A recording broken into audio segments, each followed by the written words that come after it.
యాదవ జాతి చరిత్ర కేవలం శ్రీకృష్ణ భగవానుడితో ప్రారంభం అవ్వలేదు. ఈ సృష్టి మొదలవక ముందు ఏముంది అంటే కేవలం వేదం మాత్రమే ఉంది. వేదం మొట్టమొదటిగా ఈ సృష్టిలో మొదలైందని మనం చెప్తుంటాం. ఈ వేదంలో, ఋగ్వేదంలో యాదవ జాతి గురించి ప్రస్తావన ఉంది. మామూలుగా మనకి ఏదైనా ఇబ్బందులు ఉన్నప్పుడు లేదా గ్రహ ప్రభావాలు బాగలేదన్నప్పుడు ఎవరైనా పండితుల దగ్గరకో సిద్ధాంతుల దగ్గరకో వెళ్ళినప్పుడు ప్రధానంగా ఇచ్చే సలహా ఏంటంటే ఏదో ఒక శివాలయానికి వెళ్ళి అక్కడ రుద్రాభిషేకం చేసుకోండి అని చెప్పి సలహా ఇస్తుంటారు. శివుడికి రుద్రాభిషేకం చేసేటప్పుడు నమకం చమకం చదువుతారు. ఈ నమకం చమకంలో ఆ రుద్రుడికి నమస్కారాలు తెలియజేస్తూ ఈ సృష్టిలో మొట్టమొదటిసారిగా ఈ సృష్టికి శక్తినిచ్చే సూర్యుడికి మొట్టమొదట దర్శనమిచ్చే యాదవుడు, గొల్లవాడు మొట్టమొదటిసారిగా దర్శనం చేసుకునే సూర్యుడికి శక్తినిచ్చే రుద్రుడికైనా నీకు నమస్కారం చేస్తున్నాను అనే విషయాన్ని ఈ రోజు ప్రతి శివాలయంలో కూడా ప్రతిరోజు జరిగే రుద్రాభిషేకంలో గుర్తు చేయడం జరుగుతుంది.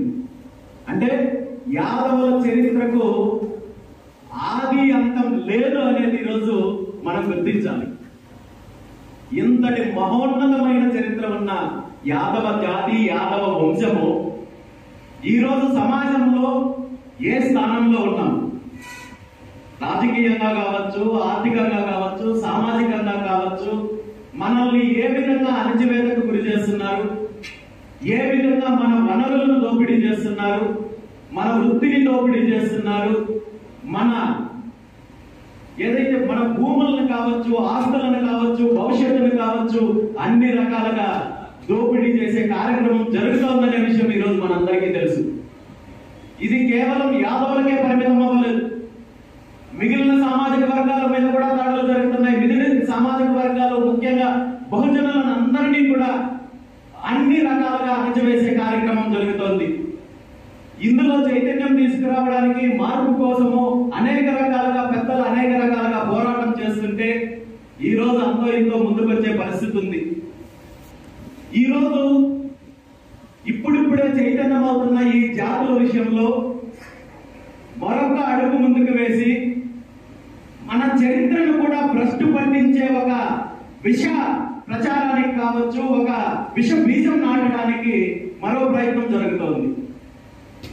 దానికి ఉదాహరణే 2 రోజుల క్రితం జరిగిన సంఘటన మనందరికీ తెలుసు.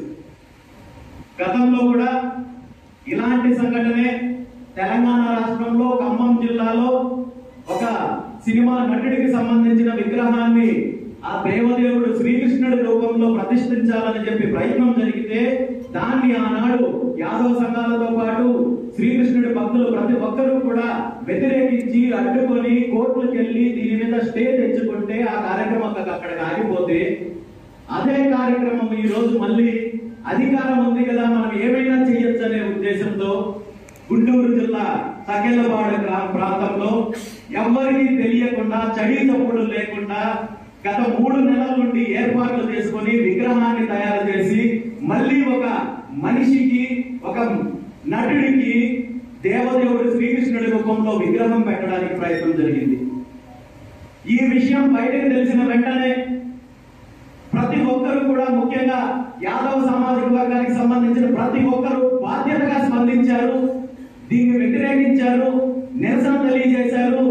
గత 2 రోజుల నుండి జరిగిన పోరాటం మనందరికీ తెలుసు, ప్రత్యేకంగా చెప్పాల్సిన అవసరం లేదు. అందరి పోరాటము ఫలించి ఎవరైతే ఏర్పాటు చేశారో ఆ నిర్వాహకులు ఈ నిర్ణయాన్ని వెనక్కి తీసుకొని ఎక్కడైతే వివాదాస్పదమైన విగ్రహాన్ని ఏర్పాటు చేశారో అక్కడ ఆ విగ్రహాన్ని తీసేసి ఎన్టీ రామారావు గారి మామూలు విగ్రహాన్ని పెట్టడం జరిగింది. ఈ విజయము కేవలం ఏ ఒక వ్యక్తికో, ఒక సంస్థకో సంబంధించింది కాదు. రాష్ట్రం వ్యాప్తంగా పాటు తెలంగాణ రాష్ట్రంతో పాటు మిగిలిన అన్ని ప్రాంతాల నుండి ఈ దుశ్చర్యను వ్యతిరేకించి దీని మీద నిరసన తెలియజేసి దీని మీద పోరాటానికి, ఉద్యమానికి సిద్ధపడిన ప్రతి ఒక్కరిది ఈ విజయం అనే విషయాన్ని నేను తెలియజేస్తున్నాను. ఈ ఈరోజు ఇలాంటి విష సంస్కృతి రాబోయే రోజుల్లో ఇక్కడతో ఆపుకుంటే మరో రకంగా ఇంకో రకంగా తీసుకెళ్లే పరిస్థితి ఉంది. కాబట్టి వాళ్ళు కూడా అర్థం చేసుకుని దీన్ని నిర్ణయాన్ని మార్చుకున్నందుకు ఆ గ్రామస్తులకు, ఆ నిర్వాహకులకు కూడా మనందరి తరఫున కూడా ధన్యవాదాలు తెలియజేస్తూ, రాబోయే రోజుల్లో ఇలాంటి సంఘటనలు మళ్ళీ పునరావృతం కాకుండా చూసుకోవాల్సిన బాధ్యత అయితే ప్రభుత్వానికి ఉందని చెప్పి ఈ సందర్భంగా తెలియజేస్తూ, ఈరోజు రాష్ట్రంలో ఉన్న పరిస్థితులు మనం చూస్తున్నాం. రాష్ట్రంలో ముఖ్యంగా రాజకీయ పరిస్థితులు మనం చూస్తున్నాం. ఏ పార్టీ అధికారంలోకి వచ్చినా, ఏ నాయకుడు అధికారంలోకి వచ్చినా బీసీల పైన జరుగుతున్న వివక్ష కావచ్చు, అణచివేత ధోరణి కావచ్చు, రాజకీయంగా కావచ్చు, సామాజికంగా కావచ్చు, ఆర్థికంగా కావచ్చు, కేవలము మనల్ని ఓటు బ్యాంకుగా ఉపయోగించుకుంటూ ఆ తర్వాత అధికారంలోకి వచ్చిన తర్వాత కొంతమందికి ఉద్యోగ విగ్రహాల లాంటి పదవులు ముందు చూపిస్తూ పూర్తిగా మనల్ని దోపిడీ చేసే కార్యక్రమం జరుగుతుంది. రాష్ట్రాన్ని దోపిడీ చేసే కార్యక్రమం జరుగుతుంది. రాష్ట్ర వనరులను దోపిడీ చేసే కార్యక్రమం జరుగుతుంది. భూములు దోపిడీ చేస్తున్నారు, మైన్స్ దోపిడీ చేస్తున్నారు, ఇసుక దోపిడీ చేస్తున్నారు. ఈ విషయంలో పార్టీలు మారినా, ప్రభుత్వాలు మారినా కానీ ఇక్కడ ఓనర్షిప్ మారుతుంది, కానీ వ్యవస్థలో మార్పు రావడం లేదు. ఎక్కడో ఒక చోట దీనికి అంతం పలకాలి, ఒక మార్పు రావాలి అనే ఒక మంచి ఆశయంతో, ఒక లక్ష్యంతో భారత చైతన్య యువజన పార్టీని స్థాపించామనే విషయాన్ని మనందరికీ తెలుసు. పార్టీ ఆవిర్భావం నుండి ఈ రోజు వరకు అనేక రకాలుగా పోరాటం చేస్తున్నాము, ప్రజల్లోకి వెళ్ళే కార్యక్రమం చేస్తున్నాము. ఎన్నికలకు ముందు పార్టీ పరంగా అనేక రకాలుగా ప్రలోభాలకు గురి చేయడానికి ప్రయత్నం చేసినప్పటికీ కూడా ఎక్కడ ఏ ప్రలోభానికి లొంగకుండా ఏ ఆశయంతో అయితే పార్టీని స్థాపించామో, ఏ లక్ష్యంతో అయితే పార్టీని స్థాపించామో ఆ ఆశయం కోసము ముందడుగు వేశాము తప్ప ఏదో ఒక పదవి కోసమో, లేదా ఒక సీటు కోసమో, ఒక ఎలక్షన్ కోసమో ఎక్కడ తొలగలేదనే విషయాన్ని కూడా ఈ సందర్భంగా మీ అందరికీ తెలియజేస్తున్నాను. నిజంగా నాకు పదవే కావాలి, లేదంటే ఎలక్షన్ లో నేను గెలవాలి అనే ఆలోచనతో మాత్రమే నేను ముందుకు వచ్చినట్టయితే ఈ రోజు నేను అసెంబ్లీలో ఉండిండేవాడిని, క్యాబినెట్ లో ఉండిండేవాడిని, ఈ రోజు మరో రకంగా ఉండిండేవాడిని. కానీ నాకు ఇలాంటి ప్రలోభాలకి ఇంకొక రకంగా గురి చేస్తే నా ఆశయానికి విరుద్ధంగా ఉంటుంది, నా లక్ష్యానికి విరుద్ధం అనే ఆలోచనతోటి నేను నా ఆశయానికి అనుగుణంగా ముందుకెళ్ళాను తప్ప మరొక రకంగా ఎక్కడ నిర్ణయం తీసుకోలేదు. ఈ ప్రయాణంలో అనేక రకాల ఇబ్బందులు పడ్డాను, అనేక రకాలుగా కేసులు ఎదుర్కొన్నాను, దాడులు ఎదుర్కొన్నాను, అవమానాలు పడ్డాను తప్ప ఏ ఒక్క రోజు నేను వెనకడుగు వేయలేదనే విషయాన్ని ఈ సందర్భంగా నేను తెలియజేస్తున్నాను.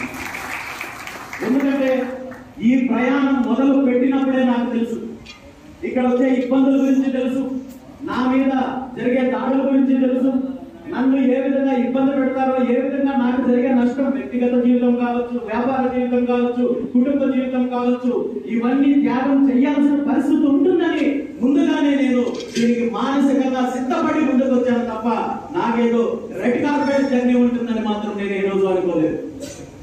ఈరోజు ఒక కరెంట్ విషయంలో కావచ్చు, గతంలో జరిగిన సంఘటనలు కావచ్చు, అదేవిధంగా స్టీల్ ప్లాంట్ కి సంబంధించిన ఉద్యమానికి పరంగా కావచ్చు, 2 రోజుల క్రితం జరిగిన ఈ రోజు శ్రీకృష్ణ భగవానుడి యొక్క విగ్రహానికి సంబంధించిన జరిగిన అపచారం విషయంలో కావచ్చు, ఎక్కడ రాజీ లేని పోరాటం మనం చేస్తున్నాం.